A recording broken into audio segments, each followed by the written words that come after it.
Hey kids, let's talk about the good old days growing up in Idaho. Hello everyone, welcome to another episode of Growing Up in Idaho. We're going to be talking about the good old days back in around 1924. And we're going to check in again with Harry Hicks. We're going to pull some from his life history. And the reason I want to do that is Harry talked fairly extensively about some of the diseases that were widespread in Salmon, Idaho when he was a boy, and that he caught himself. And he talks very specifically about some of the things that he had to deal with related to those illnesses. And I think you might find that interesting, and you might make some comparisons to some of the other histories that you have read or have heard about. And things were not the same then as they are now. We're almost 100 years apart from 1924.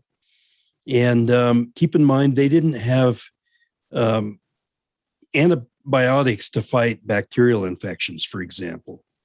And so if you caught a virus and got the bacterial infection that almost always invariably comes along with a viral infection, like, the pneumonia in your lungs or any other bacterial thing, like something in your throat, for example, if you have strep throat.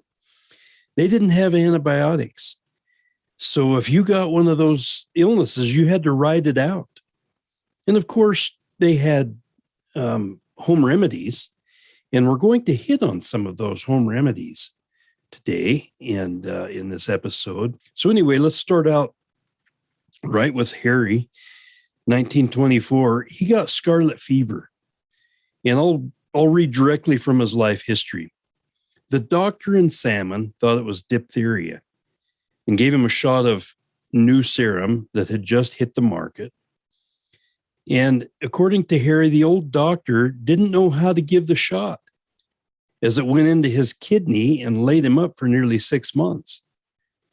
And then shortly after that, Harry contracted what he called rheumatic rheumatism. And in order to treat him, they coated all of his body with ergophene ointment, then wrapped him up like a mummy in wax paper, apparently to cure the rheumatism. And he was also given beef iron and wine, along with niter and sugar to boost his kidney function. Then the doctor decided that Harry's condition was caused by tonsillitis. My feeling is, after thinking about it, he probably got strep throat. And his throat swelled up, like it happens so often, and it manifested in his tonsils. So maybe the doctor thought, well, that's what it is. It's tonsillitis, when in fact it was strep throat. Anyway, the doctor decided to take his tonsils out. And according to Harry, the doctor cut all the left side of my throat out. All the doctor could do was clamp off the bleeding artery with a large horse clamp borrowed from Seth Matthews. Apparently, Seth was a individual that lived in Salmon at the time. He said, my throat was clamped inside to outside with that huge horse clamp, which was hung from the ceiling on a wire. And then to help matters, Harry's mother, Clyda, rigged up a kind of a medieval contraption by, according to Harry, tying 2 bacon cords to each big toe. And then when he had too much pain, he would relieve the pain by the simple purpose of creating more pain by pulling on the cords to his toes, which had loops in the end for his fingers. So anyway, think about that. The old, I've heard of this method before, where you create more pain somewhere on your body to relieve the other pain that you're feeling somewhere else. It's kind of a medieval, old-fashioned way of doing things, but maybe it worked. I don't know. Sounds pretty horrible to me. Some folks today might scoff at the way these people reacted to illnesses and disease back in those days. But we hear about these methods in life histories and from oral accounts that people say happened to them, and from the history books.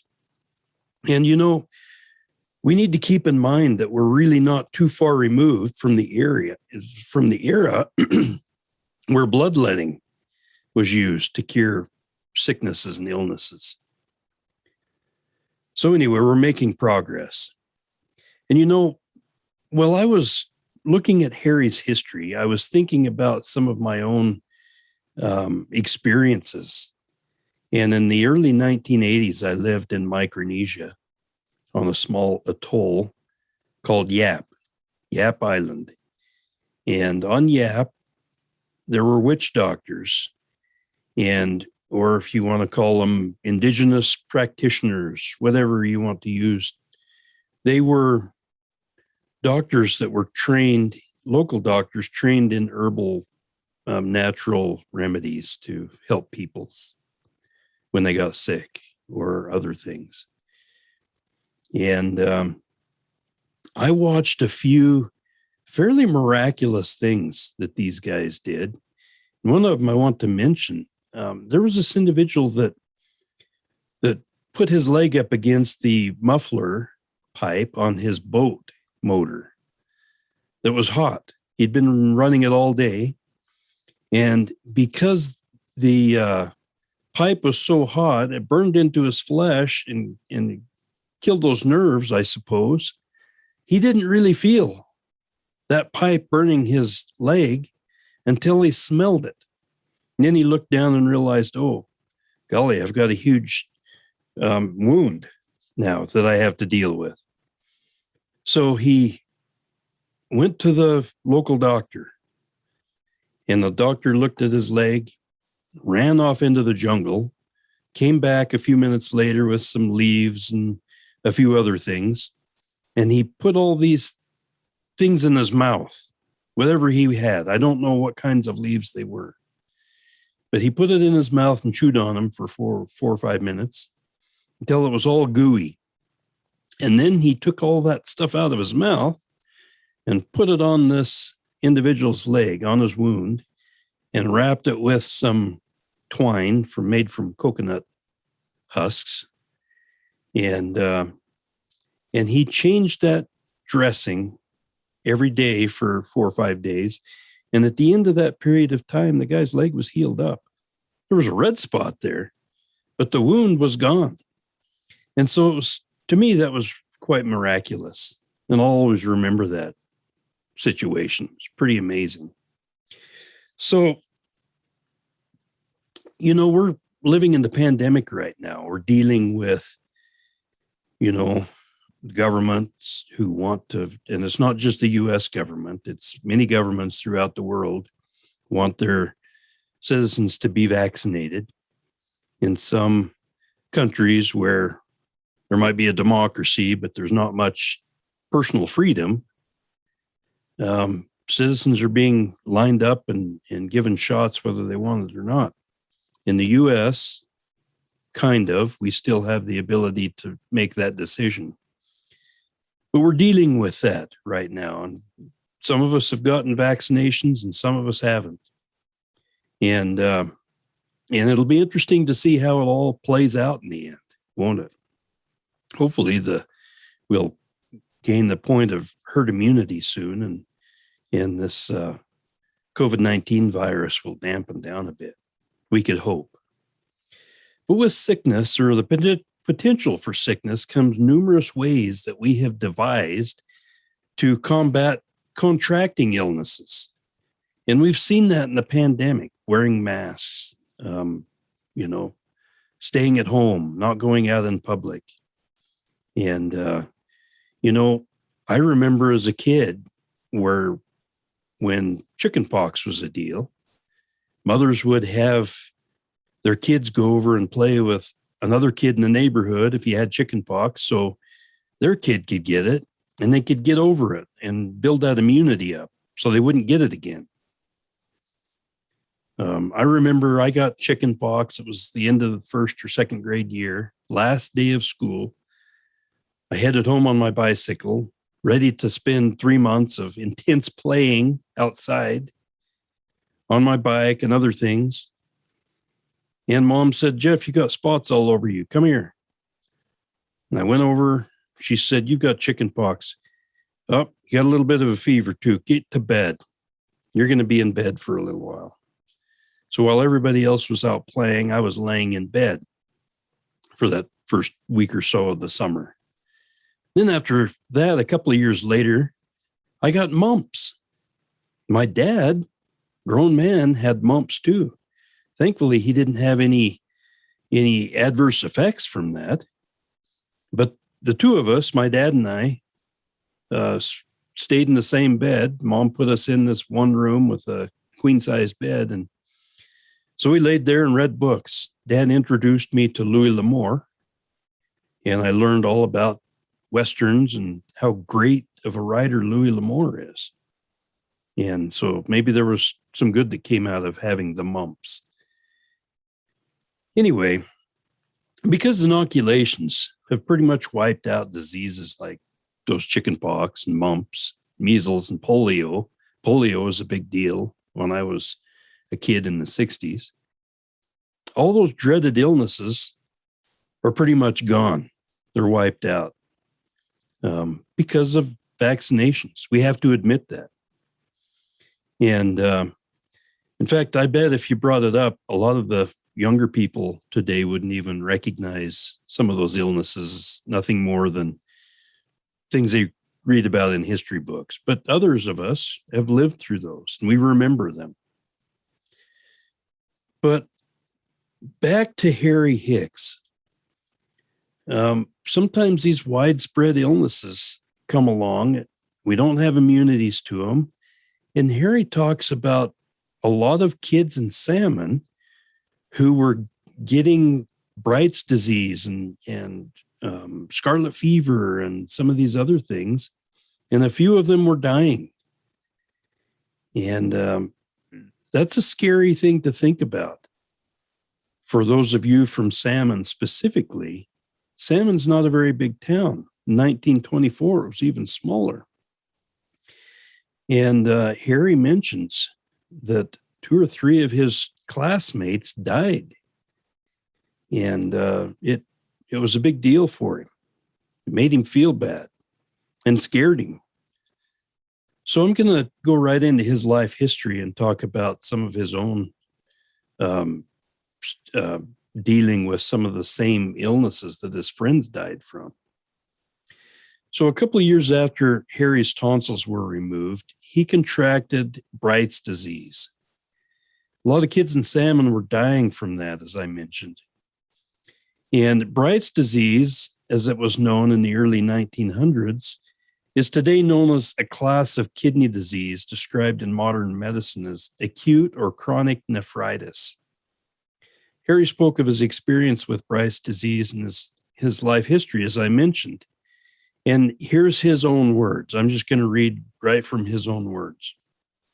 He said, "While being farmed out to round up wild horses in the mountains near Chalice, I got sick and was once more to feel the worry and fear of sickness, for I swelled all up with Bright's disease and dropsy. Even my eyes swelled up. I became puffy and kind of glazed all over from the water buildup. My mother came up to get me, and I felt like everything would be all right. I was so relieved, I fell asleep, and when I woke up, we were back in salmon. I had to lay in the bed propped up because my heart splashed in the water every time it would beat. Mama put me in the back room and told me to be quiet.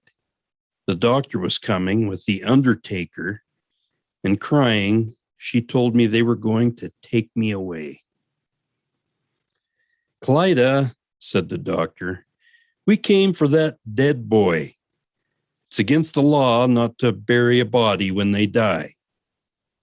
I immediately raised up in my bed and yelled, "You get out of here, you son of a bee.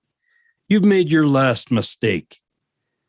I was remembering the other times with my tonsils and kidneys. He about killed me. Sometime after that, they left, and an Indian woman appeared at our door and said over and over, I can fix the boy. I can fix the boy.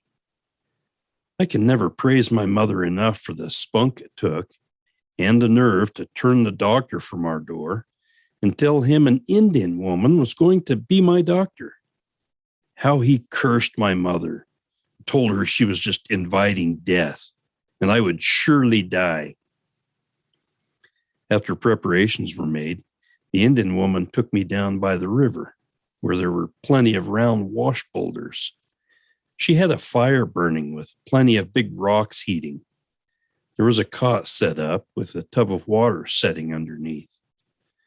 The Indian woman, chanting all the while, gave me a cup full of slippery elm bark tea, hot and so slippery and slimy, you could not quit drinking once you started. The slime would just slip down your throat by the siphon method. Then, laying me on the cot, she threw a horse blanket over me and then began to throw the hot rocks in the tub of water. I lay and the sweat poured out of me. I reveled in every drop because I felt better all the time, and I drink my slippery elm bark tea every so often. Long about midnight, the swelling went out of my body, and I was able to go pee for the first time in about a week. I was passing dirty-looking old brown water, brown because it was mixed with blood. The ordeal kept up for about 24 hours, till I went down to normal size. Just a little puffiness around my face. Not long after that, I was standing on the sidewalk by our house, enjoying the summer sun, when the doctor drove past. I thumbed my nose at him, but he didn't recognize me. That's from Harry Hicks's history. After reading that story about the Indian woman curing Harry's disease when the local doctors could do nothing, I imagine all of Harry's kids and grandkids and other descendants being thankful for that wonderful, wonderful woman and her knowledge of the old ways of healing. She saved their dear father and grandfather's life, and I'm his grandson. So I'll be forever grateful for that wonderful woman.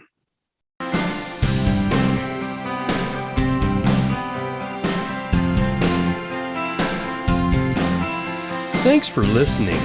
Growing up in Idaho, the good old days.